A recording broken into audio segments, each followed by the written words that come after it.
कि कन्नौज को भी हमने कुछ दिया है। मैं नेता सदन से कहूंगा, कन्नौज की पहचान इत्र से है, गोबर से नहीं है। इसलिए मैं नेता सदन से कहूंगा, वित्त मंत्री जी ने पैसा नहीं रखा है उसके लिए। हो सकता है इत्र से आपको लगाव ना हो,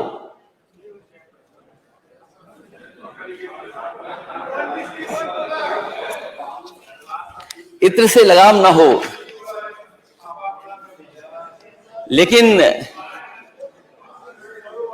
लेकिन खुशबू हर एक को पसंद है।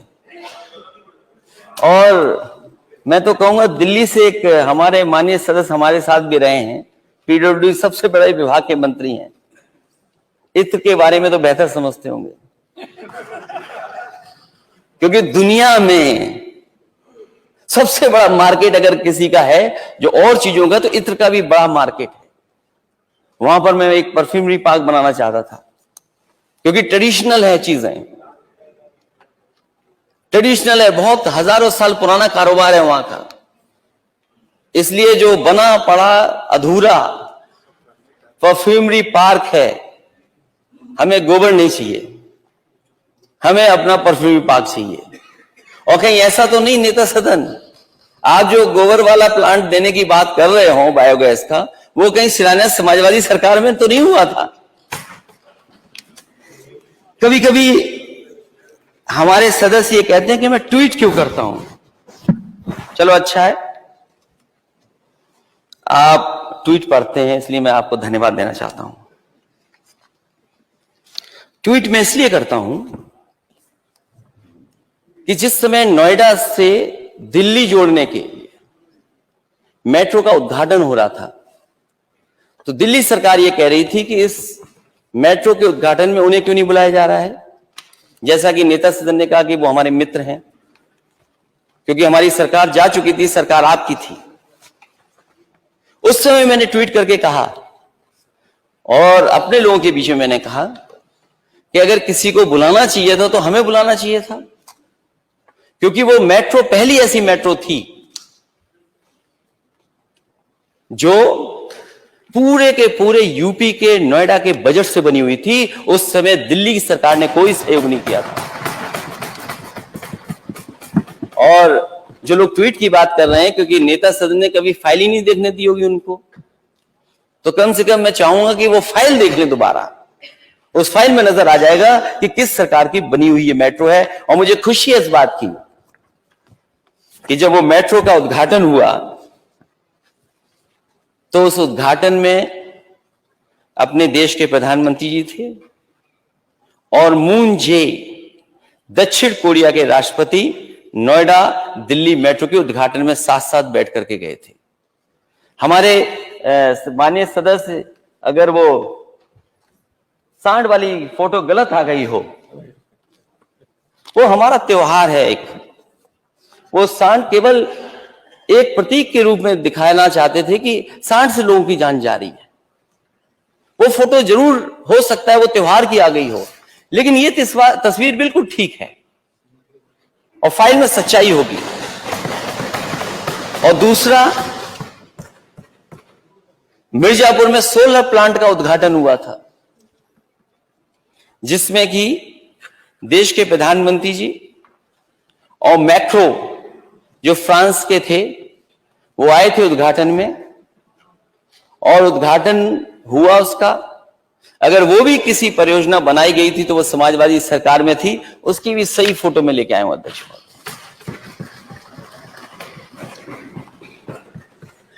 हालांकि अपने बजट को अच्छा बनाने के लिए वित्त मंत्री जी पता नहीं कहां से कुछ लाइनें लिख करके लाए थे।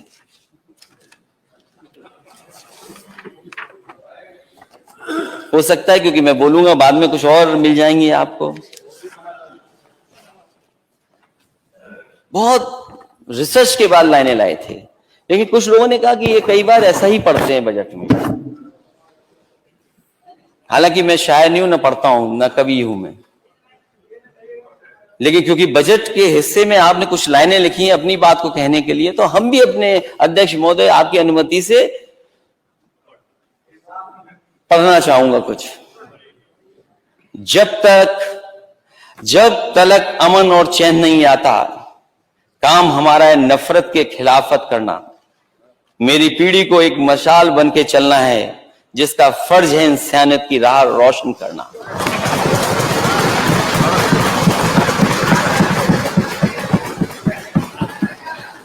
दोबारा पढ़ दूं?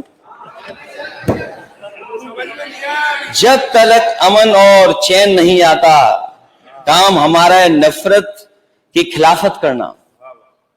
मेरी पीढ़ी को एक मशाल बन के चलना है, जिसका फर्ज है इंसानियत की राह रोशन करना। तो हमारी लाइनों का पोस्टमार्टम कर दिया। हमको तो मैं यही चाहता था। हम ये सोच रहे थे कि आपको नया सुनाएंगे। नहीं, आपने जो पढ़ा था वही मैंने कुछ उसका जवाब बनाया था। ये मेरी गलती नहीं, अगर आप दूसरा पढ़ते तो जवाब दूसरा होता। ये जवाब नहीं है तो पोस्टमार्टम है उसका। मैं अध्यक्ष महोदय धन्यवाद देता हूं कि वो बात समझ गए कि उन्हीं की लाइनों का जवाब ये था।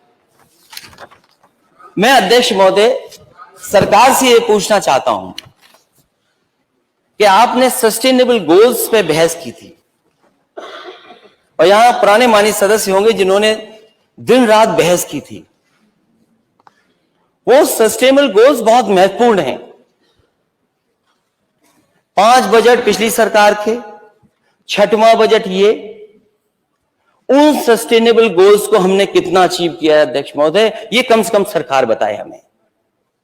क्योंकि जो आंकड़े हम पढ़ते हैं, जो हम कभी कभी आंकड़े देखते हैं, जो नीति आयोग से आते हैं, शिक्षा सूचकांक में यूपी सबसे नीचे राज्यों में 4थे नंबर पे दिखता है। आपको दुख हो, हमें भी दुख होता है कि हमारा उत्तर प्रदेश 25 करोड़ का, जिस उत्तर प्रदेश ने इतने प्रधानमंत्री दिए हों और लगातार प्रधानमंत्री यूपी की वजह से बन रहे हो इनकी सरकार के, वो सरकार दिल्ली और यूपी की सरकार में हमारा शिक्षा का ये स्तर, और प्राइमरी स्कूल में मैं हमेशा जाता हूं, और मैं एक बार नहीं गया, जब मैं मुख्यमंत्री था तब भी मैं गया, और मैं अपनी भी कमी जानता हूं। जब मैं एक स्कूल में गया, मैं जाकर के बच्चे से पूछा कि पहचाना आपने मुझे? तो वो छोटा सा बच्चा बोला कि हाँ मैंने पहचान लिया। मैंने पूछा कौन हूं मैं? तो बोले आप राहुल गांधी हैं।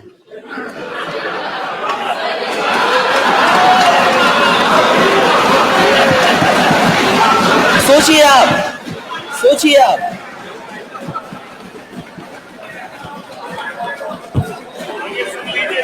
नहीं, मैं अध्यक्ष जी अच्छा सोच रहे हैं। पूरी बात इनकी सोच समझ बिल्कुल ठीक है। पूरी बात सुन लीजिए। ये इनकी सोच समझ बिल्कुल ठीक है। मैं जानता हूं किस बात पे ये कह रहे हैं।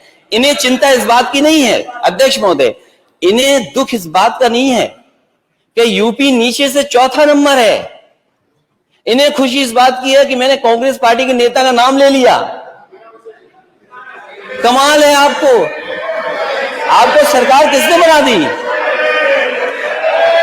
सोचिए आप। इनको दुख इस बात का नहीं है, इनको शांति से सुनिए अध्यक्ष महोदय, दुख इस बात का नहीं है इन्हें कि स्वास्थ्य के आंकड़ों में हम कहां खड़े हैं। और मैं तो आपको धन्यवाद दूंगा, ये सब लाइव है, सब लाइव जा रहा है। और प्राइमरी एजुकेशन में एक हमारे माननीय सदस्य ने कहा था कि टीचर्स कहां से आ रहे हैं, कहां से पढ़ा रहे हैं। आप जांच करिए इस बात की, जो हम लोग कह रहे हैं वो सच्चाई है कि नहीं है। आज स्कूलों में बच्चे तो हैं और बच्चों की भारी कमी है। जो आप कहते हैं हम 2 करोड़ का लक्ष्य है बच्चों को पढ़ाएंगे प्राइमरी एजुकेशन में, आप किन बच्चों को पढ़ा रहे हैं? जो गरीब से गरीब बच्चे हैं, जो हमारे समाज के सबसे गरीब है, पिछड़े और बहुजन समाज के बच्चे हैं, वो पढ़ाई कर रहे हैं। आप सोचिए कि जो संपन्न लोग हैं वो कहां पढ़ने चले गए। क्या मुकाबला होगा फिर? क्या मुकाबला करेगा बच्चा? भाई सुनिए, ये बात गलत। और ये अच्छा है, हम तो जहां पढ़ाए, जहां सीखा है, कुछ तो इंप्लीमेंट कर रहे हैं। आप गोबर देखते हो तो गोबर ही इंप्लीमेंट करते हो। और मैंने और इनको ज्यादा एनर्जी ड्रिंक की जरूरत हो तो एनर्जी ड्रिंक भी बता दो कौन सी इन्हें पीनी चाहिए। वो अभी बनी नहीं है, कभी कभी मिलती है, बताया जाता है आपके माध्यम से, एनर्जी ड्रिंक है। अगर समझ पा रहे हो तो समझ जाओगे, नहीं समझ पा रहे तो कोई बात नहीं।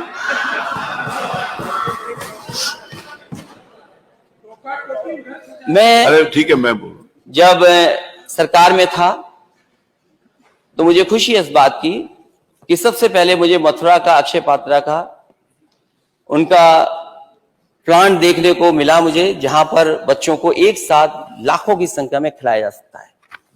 और यहां जो माननीय सदस्य मथुरा से जीत करके आए होंगे वो जानते होंगे कि अक्षय पात्रा बहुत अच्छा काम कर रहा है इस फील्ड में, और उन्होंने जो टारगेट सेट किया वो भी अचीव किया उन्होंने। जब मुझे उनके प्रिपरेशन अच्छी लगी तो मैंने उनसे कहा कि मैं ये सेम टू सेम और जगह भी इंप्लीमेंट करूंगा। तो उनकी बहुत सारी कुछ रुकावटें थी, चीजें थी जिनको पूरा नहीं किया जा सकता था, बजट के इश्यूज थे, लेकिन उसके बावजूद भी मैं लखनऊ लेकर के आया। और लखनऊ में लाखों लाख बच्चे, 1.5 लाख से बच्चों को हॉट कुक्ड मील मिलता है, और वो मशीन से रोटी बनाते हैं। वो जो एक्स्ट्रा मनी है वो CSR से कलेक्ट करते हैं। तो लखनऊ की किचन मैंने बनाने का काम किया था, और आज लखनऊ में लाखों लाख बच्चे उससे खाना पा रहे हैं। और एक बार अध्यक्ष जी को याद होगा, इसी विधानसभा में खाना चेक करने के लिए स्पीकर माता प्रसाद पांडे जी थे, उस विभाग के मंत्री, मैं और कुछ हमारे महत्वपूर्ण मंत्रीगणों को बैठ करके उस खाने को खिलाने का काम किया था। हम लोगों ने यहीं बैठ करके खाना खाया था कि गुणवत्ता देखें कि आगरा का खाना कैसा मिल रहा है। और उसके बाद तय किया था कि उत्तर प्रदेश में चरणों में कई जगह ऐसी किचन बनाई जाएंगी, और अक्षय पात्रा बनाने के लिए तैयार हो गया था। समाजवादियों की सरकार चली गई, जो बजट 200 करोड़ रुपए दिया गया था वो बजट पता नहीं कहां चला गया। मुझे कुछ जानकारी मिली थी कि वो बजट स्वेटर में चला गया। स्वेटर जो वो ऊन का जाड़े के लिए, और उसमें सरकार यही नहीं तय कर पाई कि इतना कॉस्टली हो गया कि स्वेटर में वो इलास्टिक रहेगी कि नहीं रहेगी, पता नहीं क्या रहा उसमें, मुझे जानकारी नहीं है, वो सरकार बेहतर समझती होगी उस बात को। वो नहीं, वो पता है मुझे, लेकिन टेंडर डॉक्यूमेंट में स्पेसिफिकेशन थे, उनकी जानकारी मुझे नहीं है। जो माननीय सदस्य कह रहे हैं वो कम से कम सरकार से जानकारी कर लें। वो किचन नहीं बन पाई। मैंने बनारस को दिया था अक्षय पात्रा, आपने और जगह रोक दिया, मुझे कोई शिकायत नहीं है, लेकिन निशा सदन बताएं कि आपने बनारस की वो अक्षय पात्रा किचन को क्यों रोक दिया। और उसके साथ साथ बच्चों को स्टील की थाली मिलने लगी थी, ग्लास मिलने लगा था, वो कहां है स्टील गिलास और वो थाली, पता नहीं कहां चली गई। जो बच्चों को हफ्ते में 1 दिन फल मिलना चाहिए था, ये सरकार बताए कि कितने हफ्ते बच्चों को फल खिला पाई है सरकार, और क्या दूध दे पाई सरकार कि नहीं दे पाई बताएं। और सरकार ये बताए कि जो आपने तय किया एनसीईआरटी की बुक्स, कितने स्कूलों में आपने पहुंचा दी एनसीईआरटी की बुक्स, अगर पहुंचाई तो बता दो आप। यहां जितने सदस्य वो जाते होंगे पता कर लें। इसीलिए मैंने कहा कि अगर उस तरह की किचन आज चालू हो गई होती तो मिड डे मील योजना में जो घोटाला है वो भी हो सकता है बंद होता, और हमारे बच्चों का